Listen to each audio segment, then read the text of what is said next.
성령으로 잉태하사 동정녀 마리아에게 나시고 본디오 빌라도에게 고난을 받으사 십자가에 못 박혀 죽으시고 장사한 지 사흘 만에 죽은 자 가운데서 다시 살아나시며 하늘에 오르사 전능하신 하나님 우편에 앉아 계시다가 저희로서 산 자와 죽은 자를 심판하러 오시리라. 성령을 믿사오며 거룩한 공예와 성도가 서로 교통하는 것과 죄를 사하여 주시는 것과 몸이 다시 사는 것과 영원히 사는 것을 믿사옵나이다. 아멘. 하나님 말씀은 요한복음 15장 7절에서 11절까지 말씀을 보겠습니다. 신약성경 173쪽에 있습니다. 15장 7절에서 11절까지 우리 다 같이 읽겠습니다. 너희가 내 안에 거하고 내 말이 너희 안에 거하면 무엇이든지 원하는 대로 구하라. 그리하면 이루리라. 너희가 열매를 많이 맺으면 내 아버지께서 영광을 받으실 것이요 너희는 내 제자가 되리라. 아버지께서 나를 사랑하신 것 같이 나도 너희를 사랑하였으니 나의 사랑 안에 거하라. 내가 아버지의 계명을 지켜 그의 사랑 안에 거하는 것 같이 너희도 내 계명을 지키면 내 사랑 안에 거하리라. 내가 이것을 너희에게 이름은 내 기쁨이 너희 안에 있어 너희 기쁨을 충만하게 하려 함이라. 아멘. 할렐루야. 잘 오셨습니다. 감사합니다. 말씀의 제목이요, 행복을 원하는가? 어떤 행복을 원하는가? 그래서 우리 장애인 중에 가장 위대한 사람 하나를 꼽으라면 아마도 헬렌 켈러를 꼽을 것입니다. 그래서 연세 드신 어느 목사님이요, 헬렌 켈러가 부산에 와서 집회할 때 직접 봤다고 그래요. 그러니까 사실은 우리랑 별로 그렇게 시간적인 차이가 나지 않는 사람이죠. 헬렌 켈러가 삼중고의 고통을 가지고 살았는데 듣지 못하고 말하지 못하고 보지 못했습니다. 그런데 그의 집에 들어가면 이런 글귀가 써 있다고 합니다. 나에게는 하루도 행복하지 않은 날이 없었다. 그럼 우리 같으면 세 가지 중에 한 가지만 해당되어도 불행하다, 비관할 텐데 그는 그렇지 않았다는 것입니다. 그 이유가 무엇일까?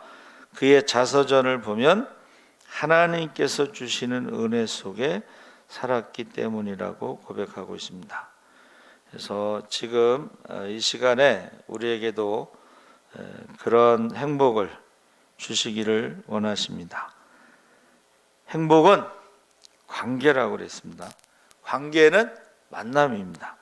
그래서 부모와의 만남, 부부의 만남, 하나님과의 만남, 사람과의 만남에서 그 행복을 유지하려면 일정 거리가 필요하다. 너무 가까워도 문제가 되고 너무 멀어도 문제가 되고, 그러니까 좋은 만남이 바로 행복입니다. 그래서 자녀들의 결혼을 위해서 기도를 많이 하라고,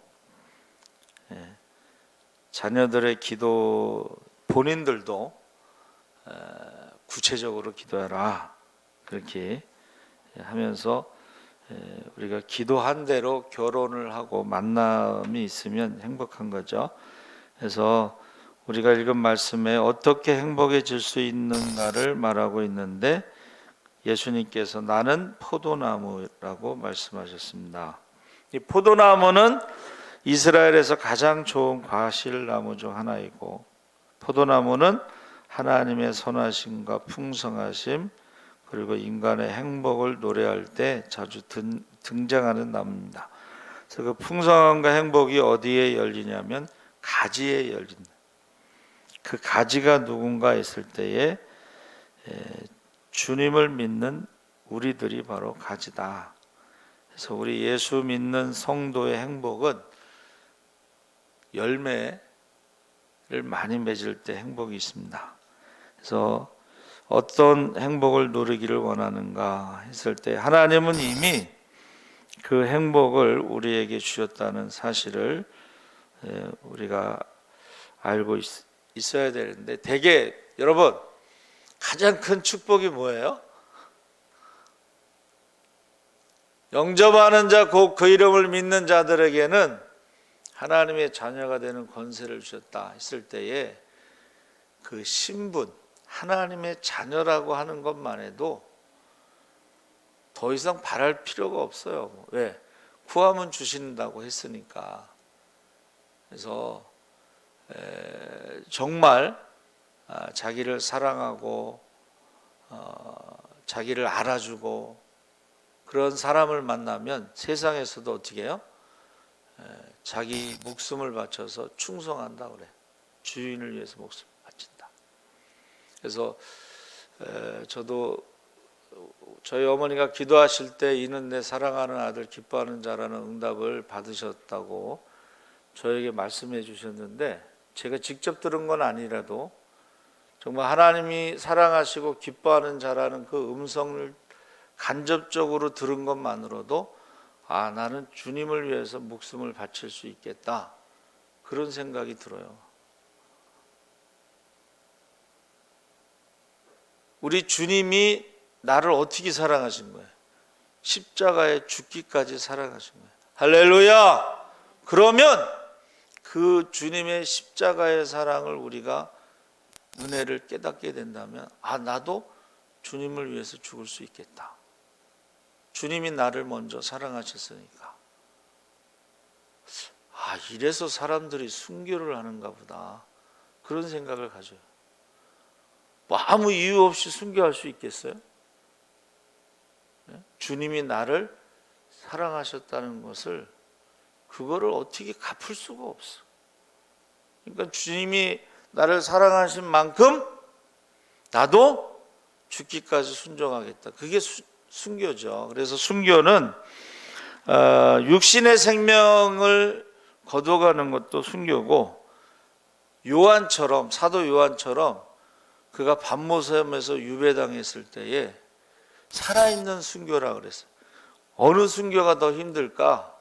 살아있는 순교가 더 힘들어요. 여러분, 그냥 순교당하는 것보다 살아있으면서 순교의 고통을 당하는 게 더 힘들어요.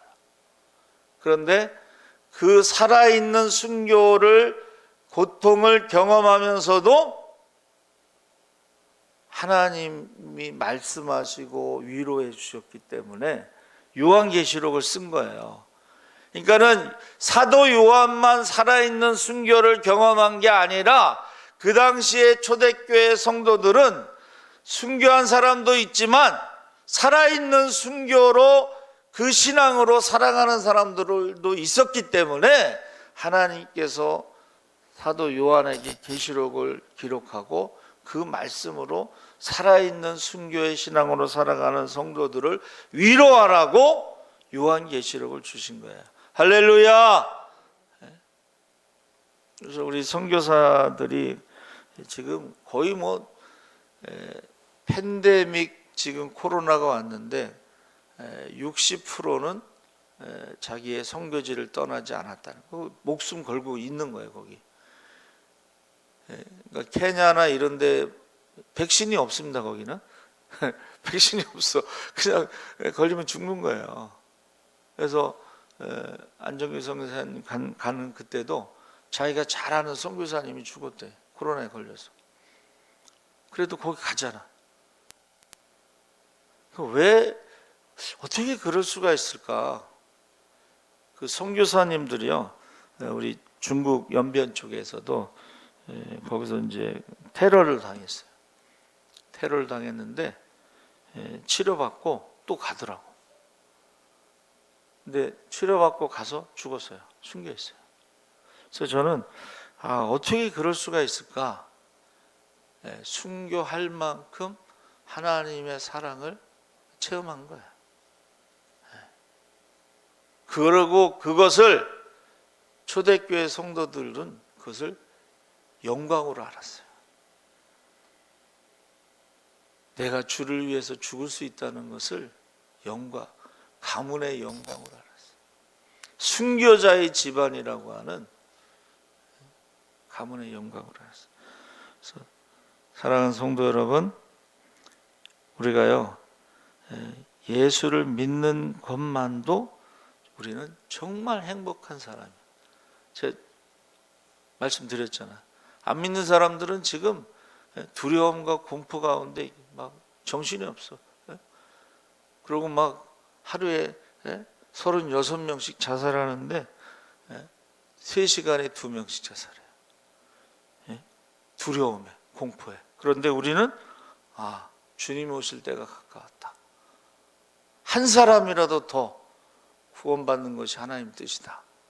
우리는 시간을 쪼개서라도 기도를 하고 시간을 쪼개서라도 전도를 하면서 삶이 전혀 달라요. 그리고 이 어려운 코로나 시대에도 한 사람이라도 전도돼서 오면은요, 이 기쁨은 이루 말할 수 없는 거예요. 야, 요새 전도 나가면 사람들이 막 눈치 주고 막 피해가고 막 그러지 않냐? 근데 내가 전도 나가 보니까 전도 과자를 가지고 나가잖아요. 그러면 두 손으로 고맙습니다. 그래서 두 손으로 받으면서 고맙다고 하던데, 그랬더니 희한하대. 우리 동네는 안 그런데 니네 동네는 그러냐? 뭐 그렇게 얘기해요. 여러분, 저 여러분이 어떤 행복을 누리는가? 성도들의 행복은 무엇인가? 7절에 너희가 내 안에 거하고 내 말이 너희 안에 거하면 무엇이든지 원하는 대로 구하라. 그리하면 이루리라. 우리가 주님 안에 거하고 주님 말씀이 우리 안에 거하면 기도하는 대로 응답을 받게 되는 행복이 있다는 것입니다. 말씀드린 것처럼 기도라는 것은 뭐냐면 우리가 할 수 없는 것을 기도하는 거예요. 우리가 할 수 있는 것은 최선을 다하고, 그렇죠? 그러니까 우리가 예수 믿는 사람은 무슨 재미로 사느냐? 기도에 응답받는 재미로 산다 그랬습니다. 그래서 기도에 응답받는 것도 중요하지만 하나님께서 나를 사랑하시고 내 기도를 들어주신다는 것이 기쁘다는 거예요. 이게 바로 관계의 기쁨이라는 거예요. 이게 바로 관계의 행복이라는 것입니다. 기도 응답받은 그것도 중요하지만 하나님이 나를 사랑하신다. 하나님이 내 기도를 들어주신다. 기도 응답의 비밀은 내가 철저하게 주님께 붙어 있을 때에 기도 응답이 된다는 것입니다. 그래서 너희가 내 안에 거하고 내 말이 너희 안에 거하면 기도가 응답되는 것을 경험하게 되는 것입니다. 그래서 잘 포도나무에 가지가 잘 붙어 있으면 열매를 맺는 것처럼 기도도 마찬가지라는 것입니다. 그래서 모세가요, 자기 안에는 아무런 능력이 없었어요. 자기 말로는 입술이 둔하고 말하는 것도 잘 못한다 그랬죠. 그런데 그가 죽으나 사나 하나님을 붙잡고 있었어요. 죽으나 사나. 그러니까 문제만 있으면 기도부터 하는 거예요. 할렐루야. 백성들이 여러분, 백성들이 요구하는 것을 모세가 어떻게 들어주겠어? 어떻게 해결해 주겠어? 먹을 것도 없고 마실 것도 없고 바닷물을 어떻게 해결하겠어? 뒤에 오는 애굽의 군사들을 모세가 어떻게 해결하겠어? 그러니까 그냥 죽으나 사나 그냥 기도하는 거예요. 하나님께서 딱 약속하신 게 뭐예요? 내가 너와 함께 하겠다. 지팡이 하나 줬는데 이 지팡이가 하나님이 함께 하시는 증거예요. 눈에 보이는 유일한 증거예요. 그런데 사람들은 그 지팡이가 무슨 의미가 있겠냐 이렇게 생각할 수 있지만은 모세에게는 그 지팡이가 바로 하나님이 주신 것이고 함께 하신다는 증거가 되는 것입니다. 사도 바울도요, 여러분 전도 여행 갈 때에 살아서 돌아온다는 보장이 없어요. 굉장히 위험해. 강도의 위험, 물의 위험, 위험이 너무 많아. 그런데 살 소망이 끊어지고 마음의 사형 선고를 받았을 때에도 자기를 의지하지 않고 하나님을 의지하게 하시면서 그때마다 그가 하나님이 그를 살려주신 것을 고백하죠. 그러면서 그가 느끼는 게 나를 위해서 중보기도하는 성도가 많다라고 고백을 해요. 내가 기도를 좀 많이 못했더라도 나를 위해서 기도하는 사람들이 많다, 그렇게 말했습니다. 그래서 이 아프리카의 선교사 어머니가 중병에 걸렸는데 어린 딸이 의사가 하는 말을 들었어요. 어머니는 지금 열병으로 몸이 불덩이 같은데 어머니를 구하려면 얼음이 필요하다. 근데 아프리카에 뭐 얼음이 어디 있어요? 옛날에 냉장고가 어디 있어요? 근데 그 딸이요, 의사의 말을 듣고 선생님, 우리 엄마 돌아가시면 안 돼요. 어떻게든 얼음을 구해야 돼요 하면서 하나님께서 우리가 필요한 모든 것을 주시겠다고 약속하셨어요. 제가 하나님한테 얼음을 달라고 기도하겠어요 하고 옆방에 들어가서 기도를 하는 거야, 이 딸이. 그러니까 간호사도 의사도 어떻게 할 줄 모르고 있는데 쉴 줄도 모르고 쉬지도 않고 계속 기도하는 거예요. 근데 1시간 정도 기도했는데 갑자기 구름이 피어오르고 비가 내리면서 굵은 우박이 쏟아지고 있어요. 1시간이 지나고 나서 하나님께서 그 소녀의 기도를 들어주신 것입니다. 그래서 어머니 생명을 구하게 됐습니다. 그래서 하나님의 기적은 하나님을 거짓없이 신뢰하고 끝까지 기도하는 자의 것이다. 기도는 초자연의 능력이 있습니다. 할렐루야. 그러니까 지금 의사도 간호사도 제가 볼 때는 믿는 사람이었을 거예요. 그런데 얼음이 필요하다는 건 알았는데 어디서 얼음을 구해야 될지 몰랐던 거예요. 근데 이 딸은 하나님이 구하면 주신다고 그랬다고. 그러고 기도를 한 것입니다. 또 9절 10절에 아버지께서 나를 사랑하신 것 같이 주님을 사랑하는 체험하는 행복이 있습니다. 나도 너희를 사랑하였으니 나의 사랑 안에 거하라. 내가 아버지의 계명을 지켜 그의 사랑 안에 거하는 것 같이 너희도 내 계명을 지키면 내 사랑 안에 거하리라. 그래서 도대체 마음을 다하고 뜻을 다하고 목숨을 다해서 하나님을 사랑하는 게 뭘까 하고 제가 하나님 앞에 기도한 적이 있어요. 성경에 나와 있는데 제가 모르고, 여러분, 마음을 다하고 뜻을 다하고 목숨을 다해서 하나님을 사랑하는 게 뭐예요? 말씀에 순종하는 거라고 나와 있어요, 성경에. 근데 저는 그 성경을 모르고 기도를 했어요. 하나님, 마음을 다하고 뜻을 다하고 목숨을 다해 기도하는 게 뭡니까? 그랬더니 말씀에 순종하는 것이라고 응답을 받았는데 나중에 보니까 성경에 있더라고 그게. 그러니까 우리가 하나님을 사랑하고 또 주님의 사랑을 체험하는 행복이 있다는 거 아까 말씀드렸잖아요. 내 사랑하는 아들 기뻐하는 자라는 그 음성을 직접 들은 것도 아니고 어머니가 들으시고 저에게 말씀해 주셨는데 그것만으로도 내가 주를 위해서 내가 죽을 수도 있겠구나, 그런 생각을 갖게 되더라고요. 그래서 주님이 말씀하신 계명은 지킬 수 없는 어려운 율법이 아니고 요한일서 3장 23절 24절에 그의 계명은 이것이니 곧 그 아들 예수 그리스도의 이름을 믿고 그가 우리에게 주신 계명대로 서로 사랑할 것이니라. 그의 계명들을 지키는 자는 주 안에 거하고 주는 저 안에 거하시나니. 그러니까 우리가 예수 믿고 서로 사랑한다면 하나님의 사랑이 우리 안에 있다는 것을 우리가 알게 된다는 거예요. 그래서 예수의 사랑 바다 물결같이 내게 임하니, 그 예수님의 사랑이 바닷물처럼 막 밀려오는 것을 경험할 수가 있어요. 경험할 때가 있어요. 막 벅차가지고 그래가지고 무디 목사님도 성령 받고 복음을 전하는데 이건 이제 하버드대에서 초청을 받았어요.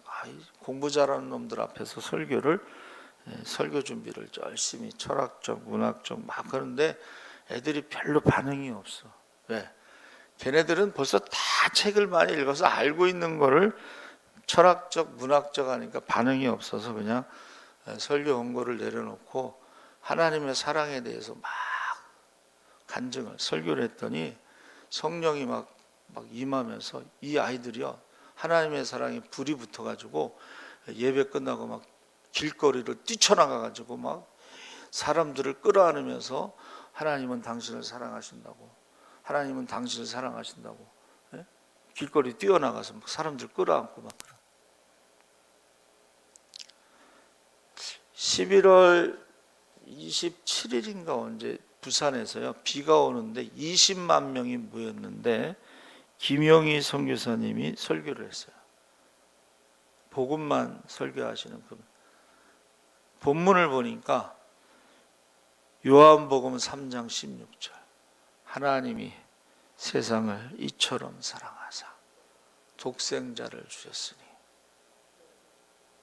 저를 믿는 자는 멸망치 않고 영생을 얻으리로다. 그러면서 그 하나님의 사랑, 독생자의 사랑, 우리가 예수를 믿는다는 게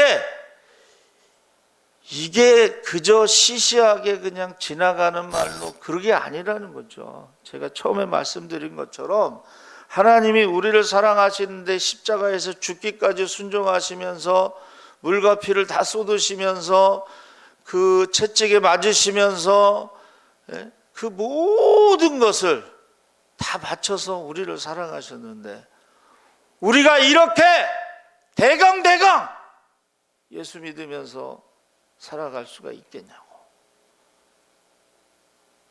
20만 명이 비 오는데 우비 쓰고 뭐 설교하는데 내용이 요한복음 3장 16절이에요.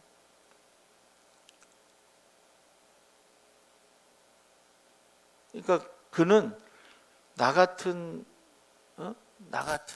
못난 사람을 하나님이 사랑하신다는 그 말 한마디에 혼신했잖아요. 그분 간증 들어보셨죠? 집안이 망해서 이제 교회를 갔는데 목사님이 하나님은 당신을 사랑하십니다. 자기는 태어나서 나를 사랑한다는 말을 처음 들었대잖아. 그래가지고 그냥 거기서 헌신한 거예요. 주님 뜻대로 살기로 했네. 주님 뜻대로 살기로 했네. 뒤돌아서지 않겠네. 여러분, 주님의 사랑을 체험하는 이 행복은요, 세상에 그 어떤 것하고도 비교할 수가 없어요.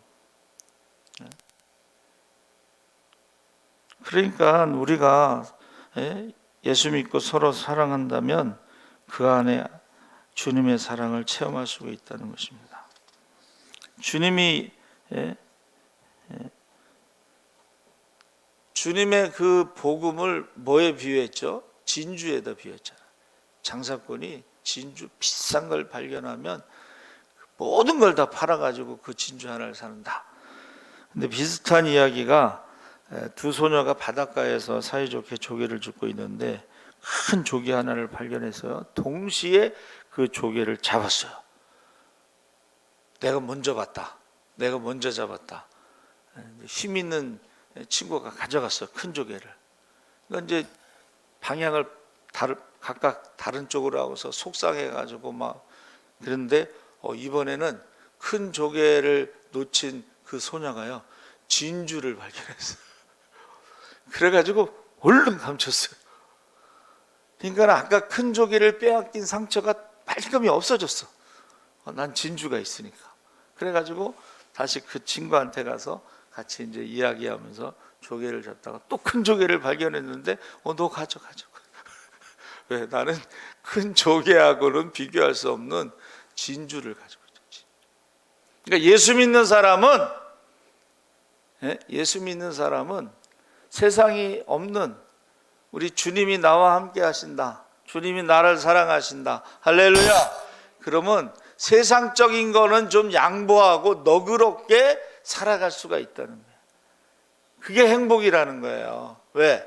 세상적인 욕심이 없잖아. 이미 우리에게는 엄청난 값진 진주가 있으니까. 그러니까 예수 믿는 사람들이 보면 좀 다른 것 같아요. 저는 바보 아니야 저거? 지목도 못 챙기고 말이야. 그걸 또 남을 주고 있어? 뭐 주는 이유가 있잖아요. 뭔가 다른 게 있으니까. 그렇게 살아갈 수가 있다는 것입니다. 그래서 사람들이 볼 때는 쟤네들은 예수쟁이야. 조금 부족해. 쟤네들은 바보야. 욕심이 없어. 그렇게 말하는 거예요. 아니 무슨 재산을 다 팔아가지고 가난한 사람들한테 나눠주고 있어. 그래서 우리가 왜 배워서 남 주냐 이놈아 공부 열심히 해라 그러는데 우리 예수 믿는 사람들은 배워서 남 주라고 이렇게 가르친다는 거죠. 그래서 우리가 그 사랑을 체험하는, 서로 믿고 서로 사랑하면서 주님의 사랑을 체험하는 행복이 있다는. 세 번째는 11절에 내가 이것을 너에게 이름은 내 기쁨이 너희 안에 있어 너희 기쁨을 충만하게 하려 함이라. 이 기쁨이 충만한 행복이 있습니다. 그래서 어떤 사람들은 기는 놈 위에 뛰는 놈이 있고 뛰는 놈 위에 나는 놈이 있고 나는 놈 위에 붙어가는 놈이 있다. 붙어가는 놈. 예수 믿는 사람들이 붙어가는 놈이래. 주님이 가시는 대로 우리는 따라가기만 하면 돼. 꼭 붙잡고. 할렐루야. 여러분 제자들이요 3년 공생애 동안에 제자들이 한 게 뭐 있어? 주님이 병 고치면은 환자들 이렇게 줄 서세요, 줄 서세요. 나은 사람은 이쪽으로 가고 아픈 사람은 이쪽으로 오세요. 그런 것만 했겠지. 오병이의 기적 때도 제자들이 한 게 뭐 있어요? 50명씩 이렇게 앉으라고, 여기 앉으라고. 예수님이 떡 주면은 그거 갖다 주고 생선 주면 갖다 주고. 그런데요, 그 제자들이 어떻게 해요? 나중에 성령 받고 하는 짓을 보니까 예수님이 하신 거하고 똑같아. 할렐루야. 그러니까 우리는 세상의 기쁨하고는 전혀 차원이 다른 기쁨을 누리는 행복이 있어요. 세상이 주는 기쁨하고 전혀 다른 그런 기쁨의 행복이 있다는 것입니다. 그래서 많은 사람들은 소유가 많으면 행복할 것 같고 권력을 잡으면 행복할 것 같고 자신의 행복을 스스로 만드는 줄 알고 그것이 영원할 것 같지만 그렇지 않다는 거예요. 속는다는 거예요. 사람에게는 만족함이 없습니다. 그래서 행복하지 못한 거예요. 그러나 우리 믿는 사람에게는 먹을 것과 입을 것이 있은즉 족한 줄 알라. 왜? 여기는 영원히 살 때가 아니야. 여기는 우리 집도 아니야. 그냥 여행하다가 조금 불편해도 집에 가면은 전혀 다른 생활을 살게 돼 있어. 그래서 여행을 가면 많은 걸 배운다고 그러는데 그 전에 몰랐던 것들을 이게 행복이구나. 여러분 가족들하고 같이 밥 먹는 게 행복이라는 거 아니에요? 그렇죠? 삼풍백화점에서 살아난 사람이 쓴 책이 있어요. 그냥 아침에 출근하고 저녁에 퇴근하고 가족들하고 밥 먹는 게 그게 행복인데 많은 사람들이 모른다는 거예요. 그거를. 여러분, 저와 여러분에게는 이 세상이 주지 못하는 그런 기쁨이 충만한 행복이 있다는 거예요.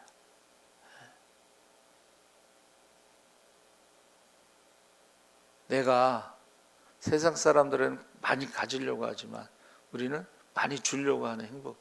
이거는 그 주는 기쁨하고 막 소유하려고 하는 기쁨은 전혀 달라요. 왜냐하면 이 소유하려고 하는 기쁨은 만족함이 없잖아. 이게 사실인지 모르겠지만 연봉이요 8천만 원인 남편에게 부인이 우리 이혼하자 그 왜 그러냐 그랬더니 8천만 원 갖고 도저히 살 수가 없다고. 아니 뭐 그런 사람들이 있나 봐요. 근데 모르겠어. 뭐 지하에서 살면서 연봉이 8천인 남편에게 우리 이혼하자. 나는 결혼에 대해서 환상을 갖고 있었나 봐. 나는 이렇게 지하에서 살고 그런 거 상상도 못 했는데. 그러니까 세상 사람들은요, 어느 정도 연봉이 딱 올라가면 더 이상 행복하지 않대요. 거기까지가 행복하대. 막 올라가는 그게 있어요. 그 다음에는 다른 것이 채워져야지 행복이 오는데, 그것은 세상이 줄 수 없는 그런 행복들이 있어요. 그래서 오늘날 많은 사람들이 행복이 무엇인지 속고 있다. 우리는 항상 신앙의 기준은 뭐예요? 이게 영원한 것이냐, 영원하지 않은 것이냐. 그러니까 영원한 것에 우리의 행복이 있는 것이지 일시적인 것에, 순간적인 것에. 그래서 솔로몬이 노래한 게 그 헛되고 헛되니 모든 것이 헛되도다. 모든 것이 바람을 잡으려는 것 같아. 건강도 젊었을 때 바람을, 나이 들면은 그 건강을 잡을 수가 바람과 같아. 돈도 한참 잘 벌 때가 있는데 나이가 들면 돈도 이게 잘 잡히지 않아요. 또 젊었을 때는 막 친구도 많아. 여러분 돈 잘 벌고 돈 잘 쓰면 친구도 많아요. 술 친구들도 많고. 근데 나이가 들고 돈도 없고 건강도 안 좋고 그러면요, 친구도 없어요. 그래서 나이 들면은 세 가지 준비가 필요하다. 돈과 건강과 외로움의 그 준비가 필요하다. 뭐 그런데 여러분, 저와 여러분이 신앙생활하면요, 첫째 외로움은 문제가 안 될 것 같아. 그렇죠? 안 믿는 사람들이 혼자 그냥 방 안에서 있다가 뭐 고독사하는 사람도 있죠. 우린 최소한 예배 드리러 오면 혼자는 아니잖아. 그렇죠? 그리고 그 전에는 코로나 오기 전에는 밥도 같이 먹잖아 우리가. 혼자 밥 먹는 사람하고 같이 밥 먹는 사람하고, 나이가 연세가 드셔도 같이 밥 먹고 사람들도 있고. 또 제가 그 전에는 그랬어요. 여러분, 교회가 부흥되도록 기도하시면 여러분 노후를 책임집니다. 그랬더니 나라에서 책임져 요새는. 나이가 든 사람은 노령연금 뭐 연금 뭐 많이 나오는 거야. 그래서 오히려 자녀가 도와주지 않는 자녀가 있으면 나라에서 혜택이 없어. 아예 자녀가 없는 사람은 나라에서 다 책임지는데. 나라를 위해서 기도하든지 교회를 위해서 기도하든지 그러면 노후 대책이 되는 거야. 설마 뭐 목사님이 평생 기도한 사람을 모른 척 하겠어요? 그러진 않을 거 아니에요. 그렇죠? 그래서 여러분들이, 저와 여러분이요, 이 넘치는 기쁨, 행복은 이것은 세상이 주는 것하고는 전혀 다르다는 것을 알 수가 있습니다. 그래서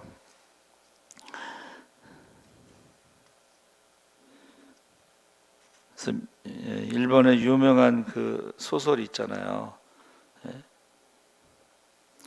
남편이 수입이 월급이 작아가지고 동네에 구멍가게를 냈어요. 근데 이 아줌마가 정직하고 친절하고 막 소문이 나서 손님이 너무 많아. 막 트럭으로 물건을 들여놓는데 정신없이 팔아 막.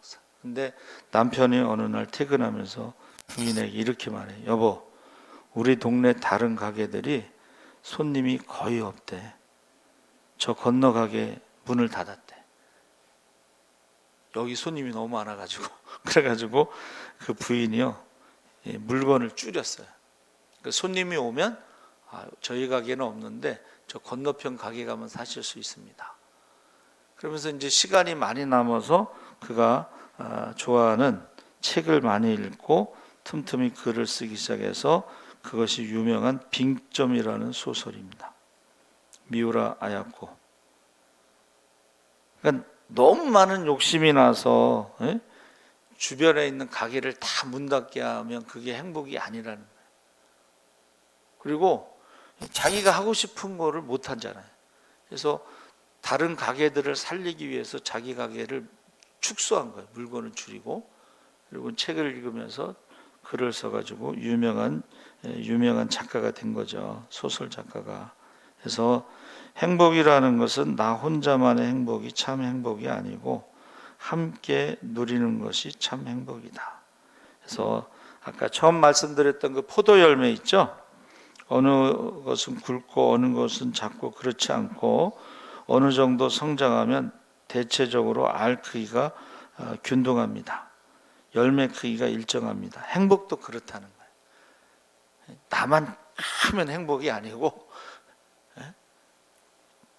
똑같은 포도 알갱이들이 있는 것이 행복이다. 그래서 우리가 행복을 위해서 공부, 직장, 사업, 저축, 출세, 권력을 위해서 아침부터 밤까지 최선을 다하고 있는데 그것도 필요하고 중요하지만 가장 중요한 것은 예수 그리스도께 잘 붙어 있어야지만이 하나님이 기뻐하시는 열매를 맺을 수 있다는 것입니다. 그것을 어떤 분은 성령의 진액이 나와 가장 행복한 우리가 될 수가 있다. 성령의 진액이라고 표현했어요. 그러니까 우리가 열매를 통해서 행복을 느끼는데 성령의 열매, 하나님을 기쁘시게 하고 사람들을 기쁘게 할 수 있는 성령의 열매가 바로 참 행복이다 하는 것입니다. 그래서 열매라고 하는 것은 땅의 열매도 있고 동물들의 열매는 새끼죠. 그 동물들도요. 그 새끼를 키울 때 보면은 사람 못지않게 새끼를 위해서 최선을 다하는 것 같아요. 희생하는 것 같아요. 또 어떤 것의 결과, 성과, 자손, 그래서 뭐 자식 농사가 최고다 뭐 그러잖아요. 그래서 이 모든 것을 이제 열매라고 하는 히브리어로 펠이라고 그랬는데 이 펠이라고 하는 것은 전능하신 하나님의 말씀, 사건, 창조, 능치 못하심이 없는 것 그런 뜻이 있어요. 자, 여러분 이 열매라고 하는 것은 하나님의 말씀으로 창조된 거예요. 할렐루야. 그러면 우리가 하나님의 말씀대로 믿고 순종하고 기도하면 창조적인 열매들이 기쁨의 열매들이 하나님이 보시기에 좋았다라고 하는 열매들이 열리는 줄 믿습니다. 아멘. 그래서 성경에는요 입술의 열매 그게 찬송이에요. 감사할 때 입술의 열매 또 손이 수고한 열매 입술의 열매 손이 수고한 열매 또 행위의 열매가 있는데 그 열매를 가지고 하나님께서 우리를 심판하시는데 상 받을 자에게 상 주시고 벌 받을 자에게 벌을 주시는 게 심판이죠. 그래서 여러분 행복은 관계에서 오는 열매인데 하나님이 기뻐하시는 열매가 있고 하나님이 미워하시는 열매가 있다는 거예요. 말도 하나님이 기뻐하시는 말이 있고 하나님이 미워하시는 말이 있어요. 손도 살리는 손이 있고 죽이는 손이 있잖아요. 어떤 행위의 결과도 그 열매를 가지고 하나님이 이제 심판하신다. 그렇게 말씀하신 것입니다. 그래서 우리가 정말 행복이라는 것은 하나님도 기뻐하시고 하나님을 사랑하고 말씀에 순종함으로 하나님도 기뻐하시고 또 우리가 받은 그 사랑을 그 축복을 그것을 나누면서 섬기면서 베푸면서 또 하나님이 기뻐하시고 사람이 기뻐하는 그러한 열매를 맺으시기를 주의 이름으로 축원합니다. 아멘. 살아계신 하나님 아버지 감사합니다. 세상 사람들은 많이 가지면 행복할 것 같고 항상 이기는 것이 행복이라고 생각할 수 있지만은, 그러나 하나님 보시기에는 말씀대로 살아가는 것이 행복이고, 말씀대로 순종했을 때 열매가 행복의 열매고, 하나님이 기뻐하시는 열매, 사람이 기뻐하는 열매를 맺기를 원하십니다. 하나님, 우리가 하늘의 소망을 두고 살아가는 하나님의 자녀로서 세상의 것들을 영원하지 않다는 것을 알게 하시고, 영원한 것을 항상 바라보며 살아가게 하시고, 우리가 많은 사람들에게 너그럽게 살아갈 수 있게 하여 주시옵소서.